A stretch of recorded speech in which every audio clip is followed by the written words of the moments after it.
هو احنا جايين هنا ليه؟ معرفش. ولا انا. وحضرتك بتشتغل ايه؟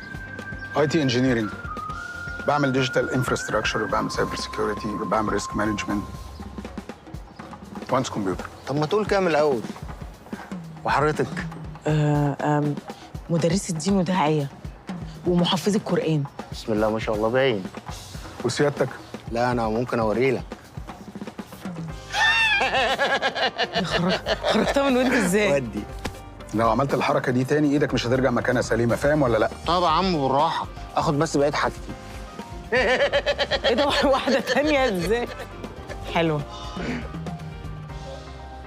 طب هندخل ولا هنبيت هنا ولا ايه؟ ندخل. فلس.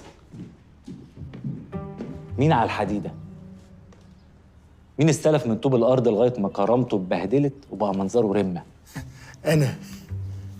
وانا جاي اتهزق ولا ايه؟ ممكن حضرتك تدخل في الموضوع من غير ألغاز؟ أنا ما حبيتش أجيب كل واحد فيكم لوحده، لأن مفيش حاجة هقولها لحد مش هقولها للتانيين، بالعكس كويس قوي إن إحنا نعرف كل حاجة مع بعض عشان اللي عنده سؤال أجاوب عليه قدام الكل. هو حضرتك مين؟ أنا مفلس زيكم، وواحد من ضحايا شركة أرض المستقبل للتنمية الزراعية زيكم برضه. اهلا. حسبي الله ونعم الوكيل فيهم، إله ربنا ينتقم منهم، بدأ عليهم في كل ساعة وكل وقت وكل أذان، ربنا يشيل ويحط عليهم يا رب على الشقية اهدي يا حاجه، انا حاسس ان السقف هيقع علينا من كتر الدعاء. اهدي نفهم بس. حضرتك محامي؟ لا حرام، بس لسه ما سرقتش. سيد، الحاجة دي ترجعها للناس اللي كانوا في المسرح. ايه يا عم، هو رامي بلا ولا انا ما اعرفش حاجه عن الحاجات دي؟ والولايه اللي كانت لابسه العبايه السمراء اللي كانت لابسه الساعه دي انا ما شفتهاش قبل كده. انت مش هتحتاج تنشل حد بعد كده، حرامي؟ وانتي مش هتحتاجي تزوري بعد كده. مزوره.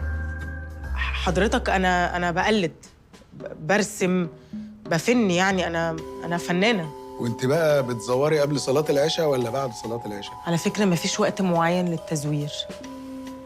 وانت محتاج تفوق. برشامجي. ياي. قصدي فوق من المشاكل الاسريه اللي عندي.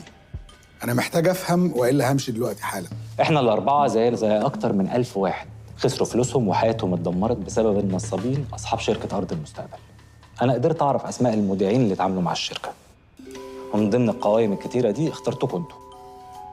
وبقى لي فترة بدرس حياتكم وبراقبكم لغاية ما اتأكدت إنكم أنسب مجموعة ممكن تساعدني عشان أحقق هدفي. إحنا؟